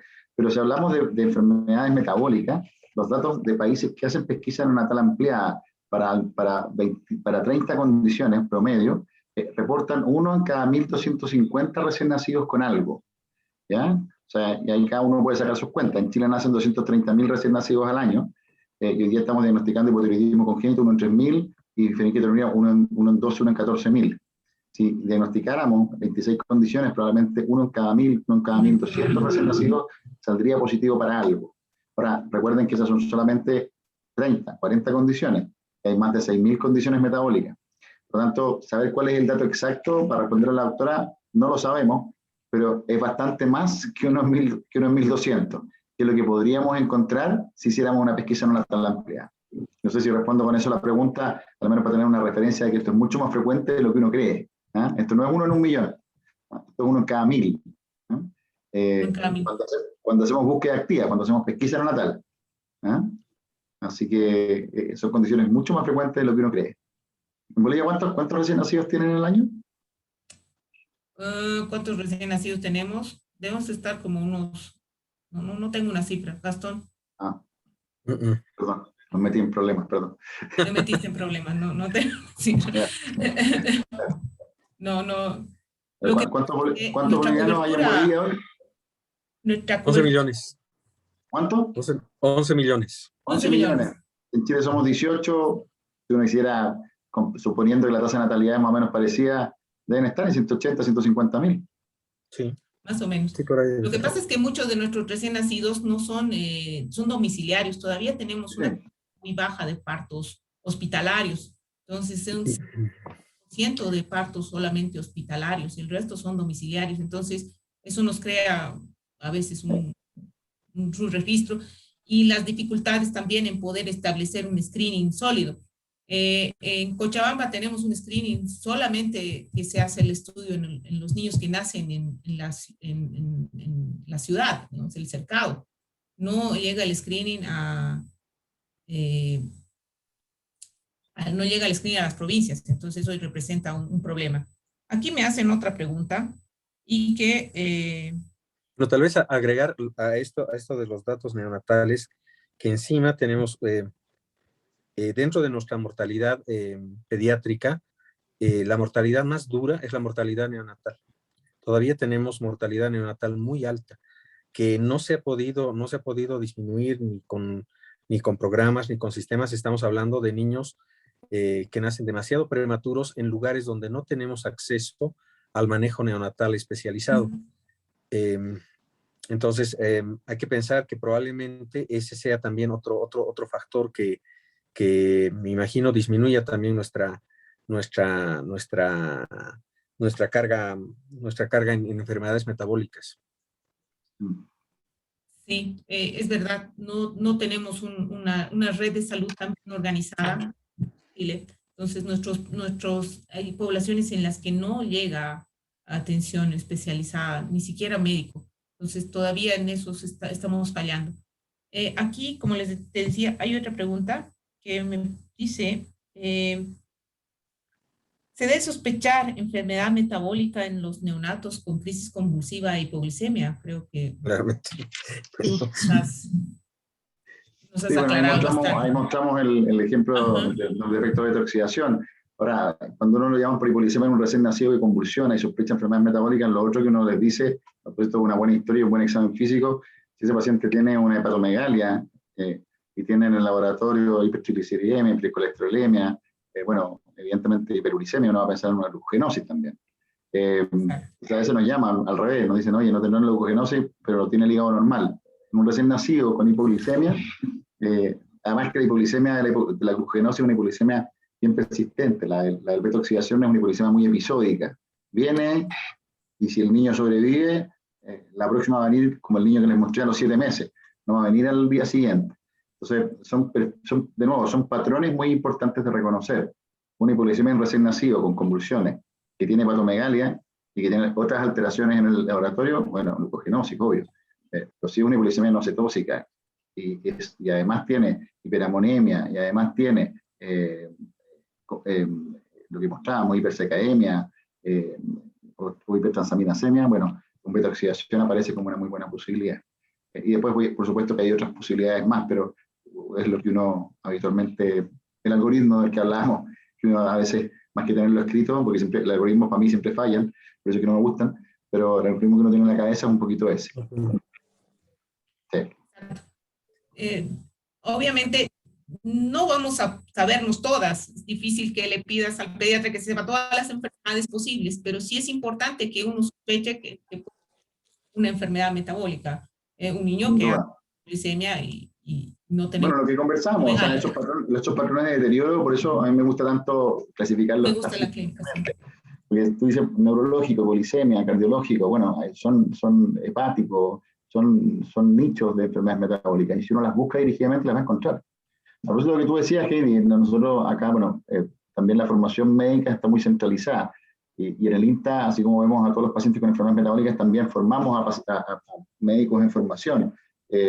Con nosotros pasan residentes de neurología, de diferentes universidades, de neonatología, de gastroenterología, de genética, y cuando cada uno de esos residentes después se va a alguna región de Chile, es sorprendente cómo automáticamente empiezan a aparecer pacientes metabólicos en ese lugar donde antes no estaban. Entonces, y claramente no es que los pacientes persiguen a los médicos, sino que los médicos llegan y empiezan a diagnosticar lo que siempre había y que nunca nadie los había diagnosticado. Entonces, eso al respecto, como dice Heidi en esto del pensar metabólico, mi maestra era neuropatóloga y además neuropediatra, y decía, las enfermedades llegan cuando el médico sabe. Siempre están ahí, pero como no las reconoce el médico, no se diagnostican. En cambio, las enfermedades llegan a las poblaciones cuando el médico sabe. Entonces, es algo que también tenemos que ponernos en las barbas en remojo en el sentido de pensar en lo metabólico, no solamente pensar en lo infectológico o en la sepsis o que falleció por sepsis. Si tenemos la idea de crisis convulsivas, hipoglicemia sostenida, habrá que pensar en algo metabólico definitivamente, no solamente en sepsis. Entonces, creo que es como usar otro chip, ¿no? O sea, usar abrir otra mental, otra ventana, una ventana de oportunidad para ese paciente que hay algo raro. Y a veces las mamás nos dicen y nosotros minimizamos, como ha mencionado el doctor Cabello, ¿no? La mamá decía que tenía un olor y no le hacemos caso al olor que dice la mamá. Y evidentemente, si fuéramos más acuciosos clínicamente, iríamos pues a oler al niño, a oler el pañal del niño y confirmar que realmente tiene ese olor dulzón, por ejemplo. Entonces, creo que es otra cosa que siempre decía mi maestra es, hay que creerles a las mamás, porque las mamás saben que algo está mal. No saben qué, pero saben que algo está mal. Es verdad. Totalmente. Bueno, nos has lanzado un gran desafío, Francisco, y yo creo que ese es un desafío que yo tengo una deuda personal con la doctora Colombo. Y que tú nos puedas guiar a ver ahora en este panel, ¿cómo sería el paso? ¿Cuál sería el paso inicial que tendríamos que dar como sociedad para iniciar el programa de pesquisa neonatal? Tenemos una pesquisa muy poco desarrollada, que es el hipotiroidismo. Sí, hemos diagnosticado varios, pero no es lo ideal.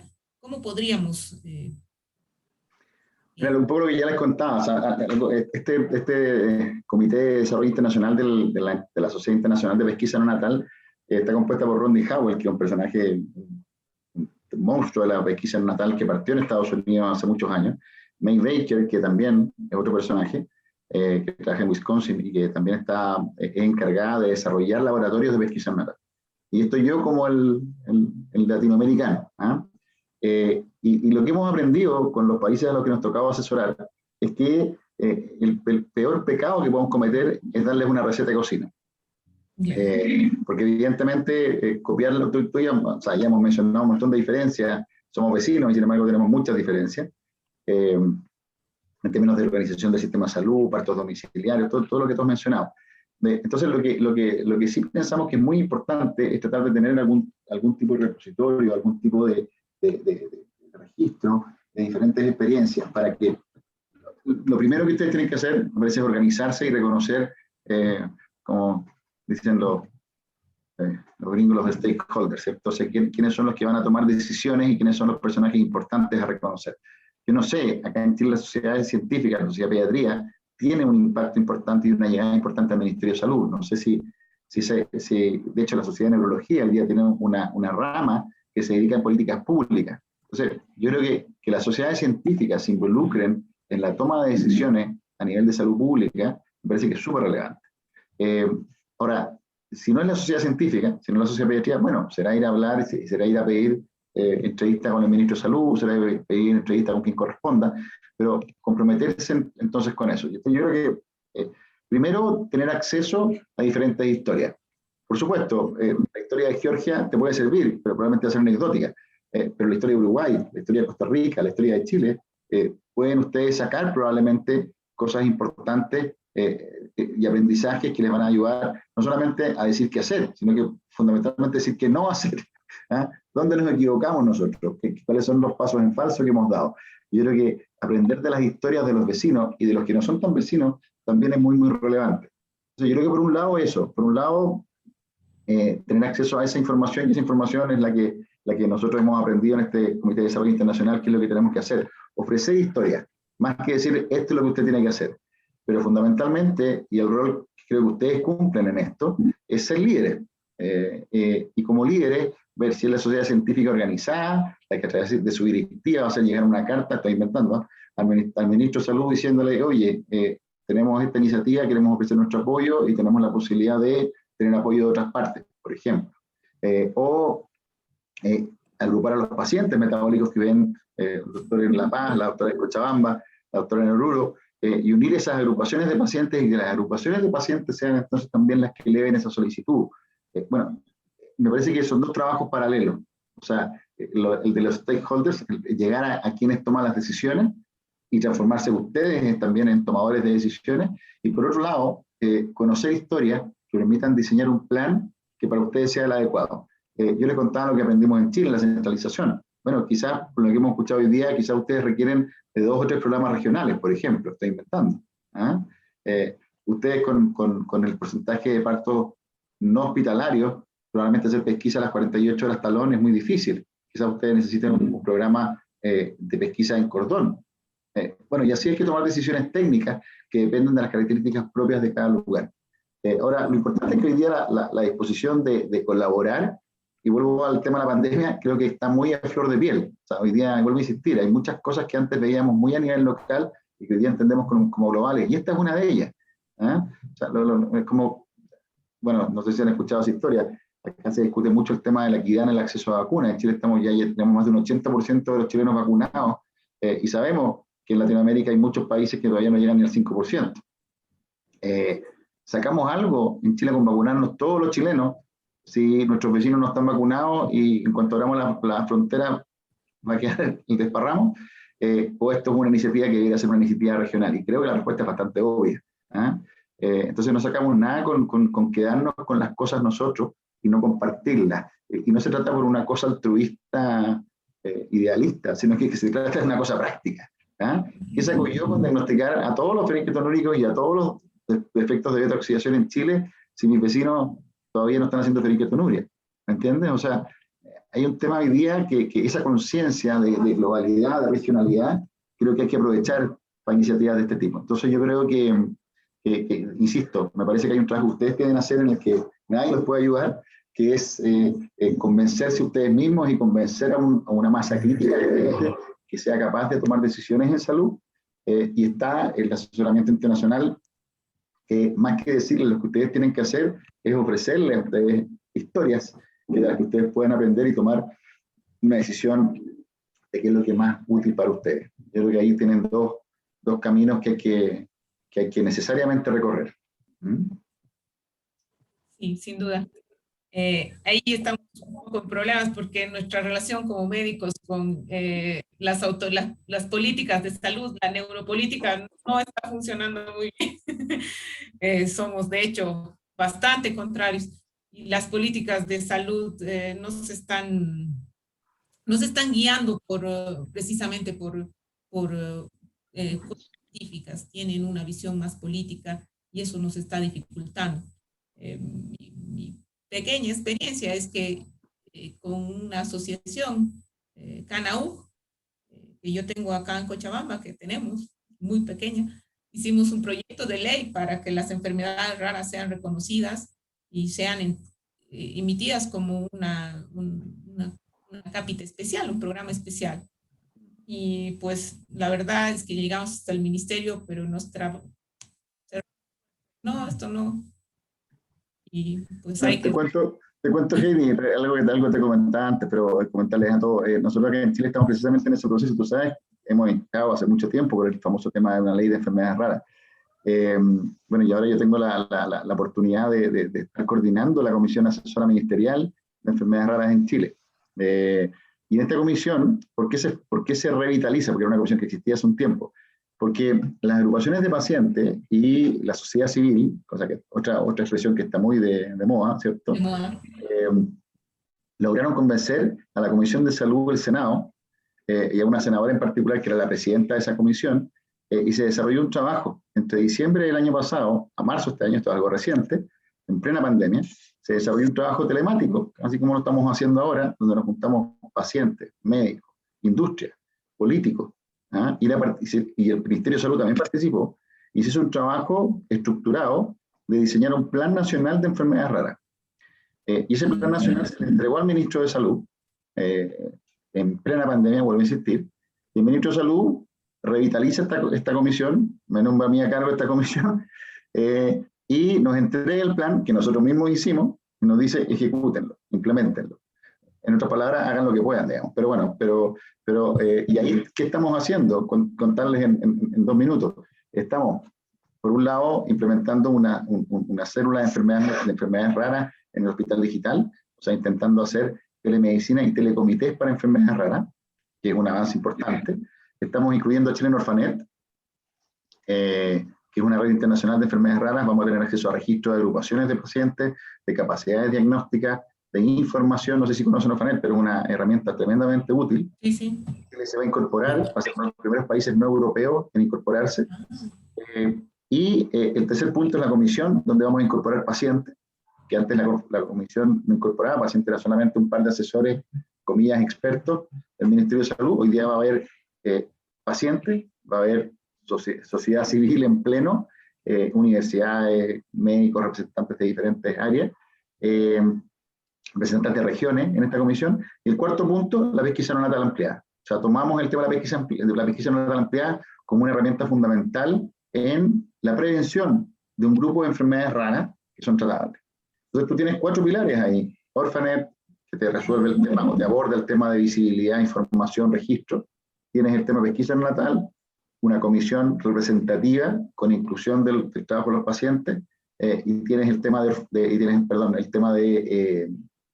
fue el cuarto. Bueno, pero tienes 4 pilares para un plan nacional de enfermedades raras que se gatilla, que se genera por una sociedad civil inquieta y llega y que logra una coordinación a nivel del Poder Legislativo, que entrega una propuesta al Ministro de Salud, que ese Ministro de Salud la toma en cuenta y se la entrega a una comisión. No digo que ustedes tengan que hacer lo mismo, pero ahí tienes una historia. ¿Te fijas a lo que me refiero? Entonces, exactamente. ¿Cómo eso se asimila a Bolivia? No tengo idea. Habrá que fortalecer las agrupaciones de pacientes, habrá que ir a buscar un legislador que esté entusiasmado, habrá que ir a buscar algún candidato a la presidencia, habrá que buscar, no sé, pero hay que ver cómo generar ese... Ahora, eso no pasó por generación espontánea. Llevamos 20 años tonteando en diferentes comisiones y finalmente se genera una masa crítica de gente, de opiniones, de información, y finalmente llega a estos puntos de quiebre. Entonces yo creo que la carrera hay que empujarla, y no ganamos nada con que la empuje uno, tienen que empujarla entre varios. Y yo creo que ahí es donde creo que ese sí ejemplo es importante, o sea, tratar de sumar actores, sumar a los presidentes con la academia, con los legisladores, que ahí algo puede pasar. Así que, bueno, te insisto, creo que de las historias uno aprende y uno se va inspirando y uno va logrando diferentes cosas. Así que les iré contando en otra oportunidad cómo nos va con ese plan nacional, que es un fracaso. No me culpen, si funciona, vamos a ser famosos. Excelente, Francisco. Bueno, acá a propósito de un comentario que hay, evidentemente en Bolivia hay screenings cortos en poblaciones, en hospitales, en centros pequeños que se hacen. Ahí escriben en el chat que hay en Potosí, que screenean para hipotiroidismo, para fenilketonuria, para fibrosis quística, que son paneles que se adquiere un laboratorio, pero no es una iniciativa global, o sea, no es a nivel del país, solamente es una iniciativa de un laboratorio o de un hospital. En Cochabamba también, una temporada en la escuela técnica, donde tú conoces, se estaba haciendo el mismo panel, se acabó el reactivo, se fue la persona porque vienen a hacer como un trabajo y se va. Y tampoco nos dejan los datos, entonces son iniciativas aisladas. Entonces, lo ideal sería juntar todas estas iniciativas y por lo menos partir. En ese sentido hay un concepto que sí es fundamental, y lo que tú me estás contando lo ejemplifica muy claramente. Pesquisa neonatal no es un examen, pesquisa neonatal es un programa. Y la pesquisa neonatal no puede ser solamente la venta o la compra, obviamente depende de quién, de un examen, ¿ya? Pesquisa neonatal debe ser aspectos preanalíticos, cómo vamos a organizar la recolección, la toma de muestra adecuada, el envío de la muestra, la logística del envío de esa muestra. ¿Qué saco yo con tomar muestras y mandarlas una vez al mes al centro de referencia? Tengo que mandarla cada 2 días, mínimo, o todos los días. Los aspectos analíticos, ¿qué técnica voy a usar? Lo que hablábamos recién, ¿vamos a usar cordón o talón? ¿O vamos a testear a los niños cuando vengan al control del niño sano? Aspectos entonces analíticos que dependen obviamente de la realidad de cada lugar. Y fundamentalmente los posanalíticos. ¿Qué saco yo con diagnosticar fenilketonuria si la leche no me la cubre el ministerio? La va a comprar el paciente y se va a gastar $500 en leche todos los meses. Entonces, pesquisa neonatal no puede ser un examen. Y eso, acá en Chile, contarles otra anécdota, que en algún momento alguien dijo, cuando estábamos hablando del piloto, Decía, oye, pero de repente nos sale más barato pagar el examen afuera, pues mandémoslo afuera. Y nosotros, o sea, está la capacidad instalada en Chile, tenemos bioquímicos, más de 20 personas que trabajan en el laboratorio del INTA, tenemos la logística instalada. O sea, eso es mucho más importante que un examen te salga $2 o $3 más barato. Lo importante es que el programa está instalado y tú logres generar entonces un programa de pesquisa neonatal. Entonces yo creo que en ese error, bueno, han caído algunos vecinos más cercanos a ustedes que a nosotros. Ecuador cometió ese error, perdón si hay algún ecuatoriano presente, que partió con una pesquisa neonatal de 0 a 7. Compró un par de espectrómetros de masa, partió haciendo pesquisa neonatal ampliada, pero no tenía los especialistas para hacer el diagnóstico en el seguimiento, por lo menos no lo suficiente para cubrir todas las necesidades de los pacientes. No tenía la fórmula financiada por el Estado y ese programa fracasó. ¿Ya? Hoy existe, ¿ya? Pero claramente no resolvió la necesidad de la población objetivo. ¿Ya? Entonces, insisto, ojalá no haya algún ecuatoriano presente que me vaya a querer tirar un tomate por la cabeza, pero porque me va a decir que no, que el programa funciona y funciona súper bien. Bueno, ese no es el ejemplo a seguir. ¿Ya? O sea, el ejemplo a seguir es ir armando todo un programa de pesquisa neonatal, donde el examen es una parte importante, pero no es la única ni la más importante. Tienen que tomar en cuenta todos los otros aspectos preanalíticos, analíticos y fundamentalmente qué vamos a hacer con ese paciente que vamos a encontrar. Así que creo que ese concepto es súper relevante tenerlo desde el principio. Y eso sí es un concepto general. Eso sí vale para Bolivia, para Chile, para Francia. Claro. Para hacer un screening, eso es lo que necesitamos. Y pues no solamente estudios, y eso es lo que está pasando. Hay laboratorios que hacen, pero no tenemos todavía. Yo no saco nada con ofrecer temas que me mandes todos las muestras de todos los pacientes de Cochabamba, Chile, porque si no tienes posibilidades de tratarlo, eso no es un programa de pesquisa neonatal, eso es una venta examen. Entonces yo voy a ganar plata. Todavía los tratamientos son esfuerzos personales, conseguir una leche. Exacto. Así que por eso es que yo creo que tiene que ser un esfuerzo mucho más global. Integral. Bueno, no sé si tenemos algún otro comentario. ¿Alguna doctora Verónica?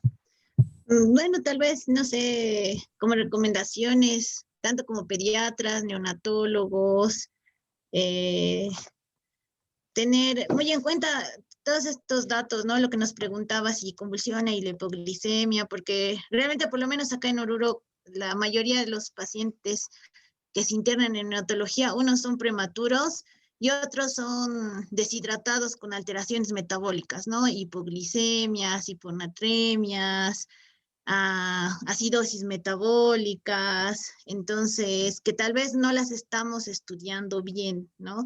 Las estamos solamente haciendo, pensando como en uno de los casos del doctor, ¿no? Que es una mamá adolescente o es primeriza y por eso no le he hecho lactar bien, o no tenía leche y por eso no ha lactado, o mi bebé dormía todo el día y por eso no le hacía tomar la leche. Entonces todas esas cosas tenemos que tomar en cuenta, ¿no? Y como dijo usted, doctora, pues pensar metabólico, y creo que eso es lo que tenemos que empezar a hacer todos, ¿no? Todos los pediatras y todos los neonatólogos, que en realidad es un trabajo que tiene que empezar por cada uno de nosotros y bueno, empezar a leer más porque creo que se está quedando de aquí, ¿no? Si no lo sospecho, no lo diagnostico. Entonces, tenemos que basarnos en nuestra clínica, que es, bueno, en realidad, que es lo que creo que más hacemos en todo Bolivia. Nos seguimos basando mucho, no solamente en este tipo de enfermedades, ¿no? En la mayoría de las cosas hacemos casi todo clínico. Incluso cuando yo estaba haciendo pediatría, ni una gasometría podíamos hacer en mi hospital. Entonces, hay que seguir echando mano de lo que tenemos y creerles a los papás, hacer una muy buena anamnesis y hacer un buen examen físico. Bueno, no, creo que eso es lo que podemos dejar como conclusión. No sé si el doctor Smith tiene algo más que decir. Bueno, creo que el objetivo específico de hacer un módulo en neurología infantil en la Sociedad Paceña de Pediatría es justamente eso, ¿no? Un llamado a poder hacer a llamar a que el pediatra no tenga miedo a realizar sospechas clínicas desde el punto de vista neurológico. Probablemente una de las más difíciles de entablar y de hacer son las enfermedades metabólicas. Porque uno le tiene, como ha mencionado el doctor Cabello, miedo, ¿sí? Cuando yo estaba estudiando neurología pediátrica, y si ustedes revisan no sé, el texto base en el que yo he estudiado, el Schreiman, la mitad son enfermedades metabólicas. Yo ilusamente pensé que me estaba escapando de la bioquímica haciendo la neurología, pero no es así. La mitad de la neurología es enfermedades metabólicas. Si uno revisa, por ejemplo, las publicaciones como el Pediatric Neurology, etcétera, la mitad son casos metabólicos. Entonces, este pensar metabólico es un pensar del neuropediatra. Lamentablemente, el neuropediatra tiene que tener ese pensar metabólico. Y el paso inferior y el paso anterior al neuropediatra, el pediatra también. Cuando el pediatra sienta que algo está raro en este niño, le haga caso a la mamá que el niño tiene un olor especial, le haga caso a la mamá que ha tenido fallecimientos de hermanos, de primos no explicados, que ha tenido un antecedente importante de un hermano fallecido que no se supo la causa. Ahí es donde tenemos, por ejemplo, que echar mano de nuestros primos hermanos como los genetistas, como los inmunólogos, etcétera, para tratar de hacer entre todos, como ha mencionado Heidi, tratar de hacer un diagnóstico inicialmente clínico en base a una sospecha. Pero si tenemos miedo a dar este paso de la sospecha, esto va a tardar mucho. Gracias, Gastón. Evidentemente, como decíamos, pensar metabólico creo que es la clave y, por supuesto, este trabajo en equipo. Yo creo que nada se puede lograr si tú estás solo. Hay que tratar de crear equipos, por lo menos esto es lo que hemos hecho en mi hospital, somos un equipo, discutimos los casos y si pensamos metabólico, y si lo tratamos con lo que tenemos, lo que conseguimos, y hemos logrado que varios niños sobrevivan y hemos salido de la fase crítica. Evidentemente, el diagnóstico más preciso, molecular, no lo tenemos, pero hemos ayudado al niño, pues hemos salvado, que es lo que queremos. Entonces, Francisco, agradecerte nuevamente por esta brillante presentación y por pues, ponernos una luz y un desafío como sociedad boliviana, como sociedad de pediatría, como neuropediatras, de iniciar. No es un camino fácil. Aquí en Bolivia creo que es un poquito más difícil que en Ecuador, pero sin duda alguna es un punto de partida. Muchas gracias, pues nuevamente y gracias a ustedes, Heidi. Espero tenerte algún día ya, cuando esto mejore aquí en Bolivia. Encantadísimo. Gastón, Verónica, un gusto y todos los que aguantaron hasta esta hora. Así que para mí un placer estar, aunque sea virtualmente. Espero que la próxima sea presencial, porque la verdad que el país que ustedes tienen es maravilloso, me encanta y como le decía a Heidi hace un rato, estoy esperando que abran las fronteras para poder darnos una vuelta. Así que esperemos colaborar también. Creo que eso, vuelvo a insistir en el tema regional. No sé si me he puesto muy bolivariano con mis cosas, pero esta cosa me parece que este es el momento de salir de nuestra isla y empezar a mirar las cosas un poquito más como son. O sea, son desafíos regionales estos, no pueden ser desafíos locales. Así que creo que tenemos que intentar hacer cosas juntos. Así que ojalá que este sea el inicio de eso y ojalá que la próxima vez nos veamos en persona. Así que encantado y muchísimas gracias nuevamente por la invitación. Ha sido un tremendo placer. Gracias, muchas gracias nuevamente, pues, y gracias a todos por la audiencia, por el espacio y esperemos volver a vernos pronto. Muchas gracias. Buenas noches a todos. Muchas gracias. Un abrazo especial a Francisco, que sé que es un buen catador de vinos. La próxima vamos a estar catando vinos bolivianos. Vas a tener muchas sorpresas, te diré, muchas sorpresas muy gratas. Y yo creo que, así como Heidi te ha dicho, siempre ha sido un gusto tenerte en nuestros congresos, porque además nos une una amistad muy, muy particular. Un abrazo muy, muy grande, Francisco. Sí, ni qué decir. Abrazos. Muchas gracias, igualmente para todos ustedes. Gracias.